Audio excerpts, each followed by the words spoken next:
Before this semi-trailer truck pulled a little more, it caused the half-axle spline groove to be severely cracked. In Pakistan, direct replacement has no cost effectiveness. In order to reduce the cost of car maintenance, the owner sent the disassembled half-axle to the repair shop in Peshawar. Because there were too many broken slots in the spline groove, the strength of the welding rod was not enough. So the master prepared to splice the scrapped shaft rod. After the master carefully measured and marked, the two shaft rods had already marked the cutting position. The replacement was made. The remembered elbow rod still needed to be completely cut off with a saw blade cutting machine. The saw blade would generate high temperature during cutting. As for it, it was necessary to use cold water to cool it down repeatedly to facilitate the smooth cutting of the flower sword end. After the master skillfully removed the damaged flower sword end, the two needed to be matched twice before cutting the replacement elbow rod to avoid measurement errors and shortening the splicing length. The elbow rod was cut quickly under the repeated rotation of the master.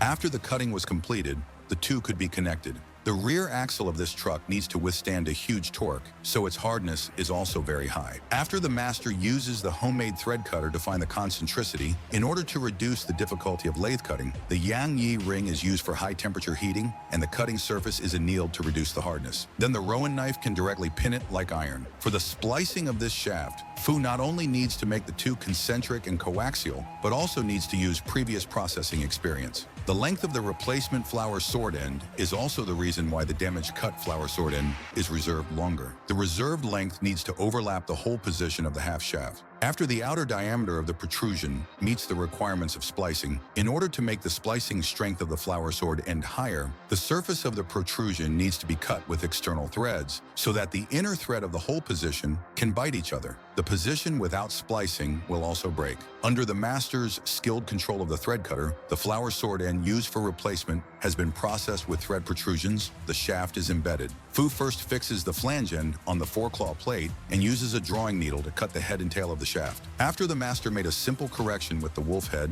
he needed to use a center stand to support the tail end to avoid the shaft shaking during processing. After the master drilled the center hole with a positioning drill, he then used a twist drill to expand the axis. The main purpose was to confirm the depth of the hole. After confirming that it was correct, the large drill bit continued to expand the hole diameter to make the hole diameter consistent with the outer diameter of the protruding column. It is necessary to compare the clamping teeth with the thread end. If there is an error, the hole cutter needs to be used to adjust the hole diameter. When the error is controlled within the minimum range, the inner wall of the position also needs to be processed with internal threads. It only needs to be consistent with the pitch of the protruding external thread.